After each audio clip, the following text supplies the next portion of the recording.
और सीधे आपको लिए चलेंगे, इस वक्त राहुल गांधी बोल रहे हैं। सबसे पहले जो पैसा नरेंद्र मोदी जी ने बैंक्स में डलवाया है वो हिंदुस्तान के लोगों का पैसा है, वो हिंदुस्तान की सरकार का पैसा नहीं है, बैंक्स का पैसा नहीं है।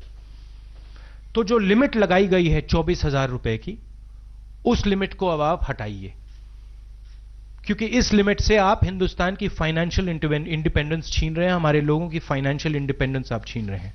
उनकी फाइनेंशियल इंडिपेंडेंस उनको आप वापस दीजिए। दूसरी बात, किसान को जबरदस्त चोट लगी है, किसान का आप कर्जा माफ कीजिए और 20% एमएसपी पे आप बोनस दीजिए, जो उनका अभी पिछले 2 महीने में नुकसान हुआ है। बीपीएल परिवार की हर महिला को आप 25,000 रुपए दीजिए, उनके बैंक में, उनके अकाउंट में आप डालिए। मनरेगा के दिन और दिहाड़ी को आप दुगना कीजिए। और आखिरी बात, जो हमारे छोटे दुकानदार हैं जिनको जबरदस्त चोट लगी है, सेल्स टैक्स और इनकम टैक्स में उनको 50% छूट दीजिए। तो ये हमारी मांगे हैं। प्रधानमंत्री जी को समझाना, प्रधानमंत्री जी को देश को बताना है कि इन्होंने ये जो हमारे लोगों को चोट मारी है, ये जो फाइनेंशियल इंडिपेंडेंस है, आर्थिक इंडिपेंडेंस है, उन्होंने छीना है। इसका कारण क्या था? काले धन की बात की थी, उन्हें बताना है कि काला धन कितना आया। उन्होंने कहा था कि जो लोग स्विस बैंक अकाउंट्स रखे हैं उनके नाम निकालेंगे।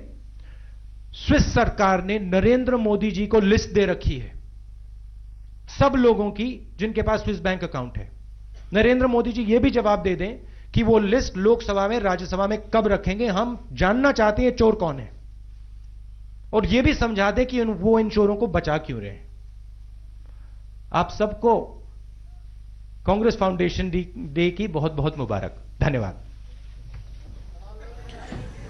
तो कांग्रेस फाउंडेशन डे के मौके पर बोल रहे थे राहुल गांधी। उनका कहना था कि आर्थिक स्वतंत्रता पर पाबंदी लगाई है प्रधानमंत्री ने, इसलिए जो 24,000 की विड्रॉल लिमिट है उसे खत्म करना चाहिए प्रधानमंत्री को। साथ ही देश को जो नुकसान हो रहा है उस पर जवाब दे प्रधानमंत्री। किसान का कर्ज माफ किया जाए, ये भी राहुल गांधी की मांग थी। साथ ही उन्होंने कहा कि बीपीएल की जो महिलाएं हैं, बिलो पॉवर्टी लाइन की महिलाओं के खाते में 25,000 रुपए जमा किए जाएं। किसानों की कर्ज माफी इसलिए की जाए क्योंकि जब से नोटबंदी लागू की गई है तब से किसानों को नुकसान हो रहा है। साथ ही उन्होंने कहा कि न्यूनतम समर्थन मूल्य पर किसानों को 20% छूट दी जाए। मनरेगा के दिन और दिहाड़ी को दोगुना किया जाए और कैश पर 24,000 की जो सीमा है उसे हटाया जाए।